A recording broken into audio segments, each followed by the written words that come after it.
Bonjour à tous et bienvenue dans cette partie de la formation. Nous allons continuer toujours. Et là, on est maintenant sur post. Alors, un post a un title, le titre. Donc, on pourra utiliser une phrase également, donc sentence, pour le titre de notre phrase. Très bien. Un titre, enfin, un post a un slug.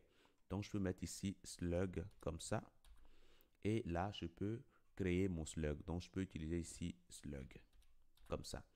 Alors, le fait d'être obligé de mettre le slug chaque fois qu'on veut créer un post, je trouve que ce n'est pas vraiment une très bonne idée. On peut tout simplement, voilà, le créer à partir du titre que nous avons ici. Donc, si vous me permettez, ça, je le mets en commentaire. Je vais traiter cela directement au niveau de Object. Lorsqu'on va vouloir sauvegarder, en ce moment-là, je vais indiquer qu'il faut en ce moment-là, générer le slug en fonction du title. Très bien. Après ça, on a un content. Le content, c'est le contenu de notre article. Donc, du coup, je peux donner une valeur à cela. Donc, je vais prendre fic.paragraphe. Donc, on va générer des paragraphes. Voilà. Donc, ici, on pourra indiquer le nombre de mots que nous voulons, hein, tout simplement. Donc, je mettrai ici NB. Et là, je vais donner le nombre de mots. Alors, je préfère hein, tout simplement indiquer ça de manière aléatoire. Donc, du coup, je peux rapidement importer ici, import random. Random. Parfait. Donc, je pourrais alors ici indiquer une valeur aléatoire. Donc, random. Et là, je vais simplement prendre rand int et indiquer l'intervalle. Je veux générer des nombres aléatoires entre 600 et 1000 caractères. Voilà. Donc là, c'est bon. Après ça, maintenant, je peux proposer hein, une liste hein, de mots qui va figurer hein, dans mon paragraphe. Pour moi, ce n'est pas important, donc je peux laisser cela comme ça. Après ça, j'ai author. Author, ce sera simplement un utilisateur de ma liste d'utilisateurs que j'ai créé plus tôt. Donc, je préfère rapidement initialiser hein, les informations sur les utilisateurs. Donc, je peux le faire directement ici à l'entrée de ma fonction. Là, ce que je fais, je récupère tout simplement une liste de tous les utilisateurs. Donc, vous savez que ceci me permet de récupérer tous les utilisateurs. Avec liste, je vais récupérer ça sous forme de liste. Parfait. Donc, je fais la même chose pour catégorie, pour tags également. Et donc, ici, je vais simplement prendre tout simplement un utilisateur parmi tous les utilisateurs qu'on aura récupérés. Donc, je peux alors utiliser random.choice hein, qui nous permet de faire quoi? Qui nous permet de choisir une information dans une liste, mais de choisir de manière aléatoire. Donc, je peux mettre ici users ici. Parfait. Donc, ça me permet de choisir un utilisateur. Super. Maintenant, catégorie également. Je vais également choisir une catégorie parmi les catégories. Donc, je peux le faire directement ici. Voilà. Après ça, nous avons isPubliched qui est en booléen. Donc, du coup, je peux utiliser ici en suffix. Je peux récupérer en booléen. C'est parfait. Et puis, le created at et le updated at également, je peux les créer, même si ça peut se faire automatiquement. Moi, je préfère quand même créer. Comme on veut créer de fausses données comme ça, voilà, super. Donc là, pour l'instant, c'est bon. Maintenant, le tag maintenant, comme c'est une relation many to many, on ne pourra pas directement le définir ici. OK? Donc, je vais rapidement mettre le tag ici. Alors, notez que là, je suis toujours à l'intérieur de mon for, hein, donc c'est super.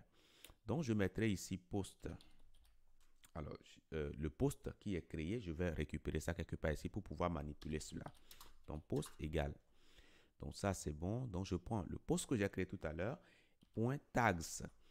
Et puis, je vais faire un set. Ça me permettra tout simplement de mettre à jour, de synchroniser hein, avec les tags que je vais préciser. Donc, je vais utiliser la fonction, allez, déjà, random.simple. Voilà. Ça me permettra de choisir un échantillon aléatoire. Donc, là, nous allons préciser de quelle liste nous allons choisir cela. Donc, je mettrai ici tags. Parfait. Et après cela, je vais indiquer le nombre d'éléments que je veux récupérer. Donc, ce nombre d'éléments, je propose que ça soit un nombre aléatoire. Donc, ça peut être tantôt 1, 2, 3, 4, 5. Voilà. Donc, je vais mettre alors ici round. Point round int. Et là, on va prendre un nombre entre 1 et 5. Alors, j'aurais pu mettre directement 2 ici. Et dans ce cas, ça dit que on va choisir tout simplement un échantillon aléatoire de 2 éléments de nos tags. OK? Pour tous les posts, on aura toujours 2 tags, 2 tags, 2 tags. Et ça, c'est pas super cool. Mais si nous faisons comme ceci, ça dit que tantôt pour un post, on peut avoir, par exemple, un tag. Après, pour un autre post, on peut avoir 2, 3. Donc, bref, ça va nous donner la sensation que nous avons vraiment des données réelles. Comme ça, on pourra vraiment bosser en mode développement. Donc, ça, c'est bon. Alors, pourquoi nous avons un petit souci ici? As no close, not toc toc. Alors,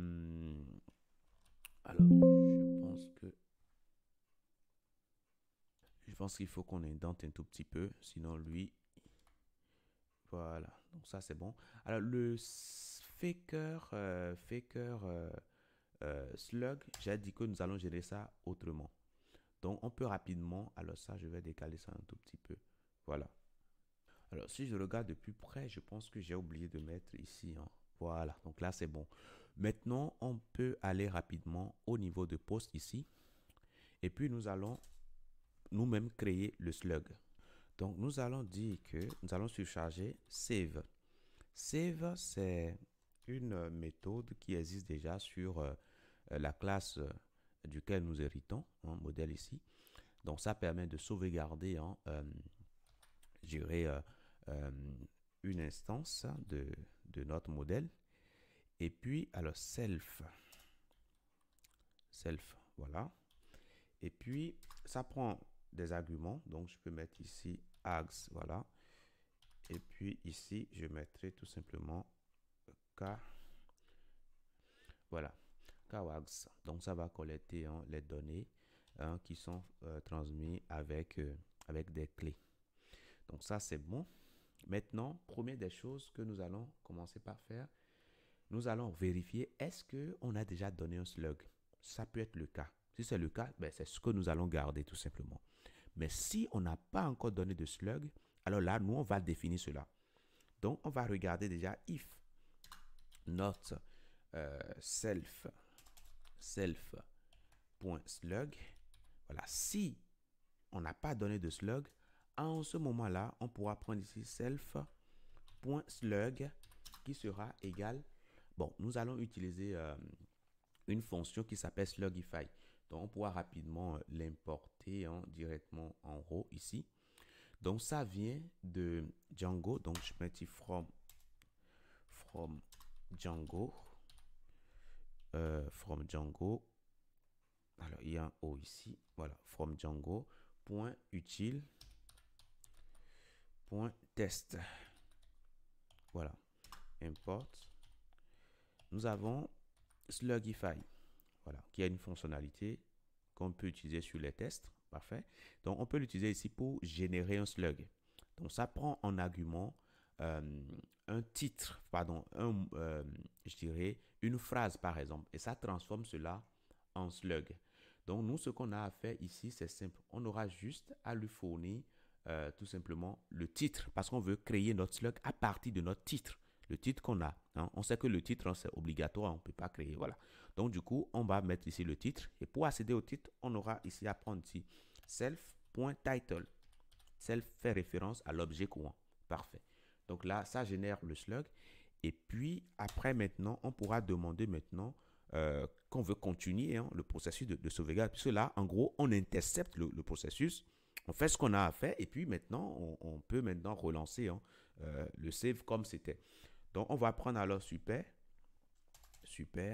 Donc, la classe duquel nous héritons. Et nous allons lancer sa méthode save. Bien sûr, en lui donnant à nouveau les arguments qu'on a récupérés ici, qu'on a interceptés. On lui remet cela pour dire maintenant, il peut continuer son travail. Et c'est tout. Donc, maintenant que ça c'est fait, ça dit qu'on est sûr maintenant que notre loader ici, son slug, pourra quand même définir une valeur pour slug. Parfait. Maintenant que tout ceci est fait, bah, il nous reste maintenant à lancer. Hein. Donc, je peux fermer ça, fermer ceci, ça également et ça. Parfait. Donc maintenant, on pourra créer dans notre main ici ce qu'on veut faire. Donc dans le main, on dit que lorsque on lancera le script, on va exécuter cette fonction main. Parfait. Cette fonction main ne fait rien d'autre que de définir tout simplement ce user, voilà, create user, create catégorie, etc. Donc à la fin ici, bon, je sors bien sûr de ma fonction, hein, je sors de là, et puis je peux mettre tout simplement un create user. Bon, je peux donner une valeur. Après ça, j'aurai ici un create tag. Voilà. Après ça, je peux avoir un create catégorie. Categories. On aura un create post. Voilà, parfait. Donc, pour les posts, je peux dire que je veux créer 50. Bon, c'est déjà 50 qui est par défaut. Donc, si je mets rien sur 50, je peux dire que je veux créer 100. Pour les catégories, je peux dire que je veux créer 10. Pour les tags, je vais dire que je vais créer 7. Et pour les users, je peux dire que je veux créer 20, par exemple. Voilà, tout simplement. Donc là, c'est bon. Maintenant, il faut faire attention à l'ordre, hein, parce que là, on sait que les posts ont besoin des tags et puis des catégories. Donc, il faut créer cela bien avant. Les users, bon, on peut les définir sans problème. Il y a quelque chose qu'on a oublié, les profils. Bon, ça, je vais vous laisser créer cela. Create profile, hein, et vous le faites. Hein, voilà. Donc, une fois qu'on définit les fonctions, on génère tout simplement, on fait ceci. Et normalement, ça doit lancer l'exécution de ces fonctions-là.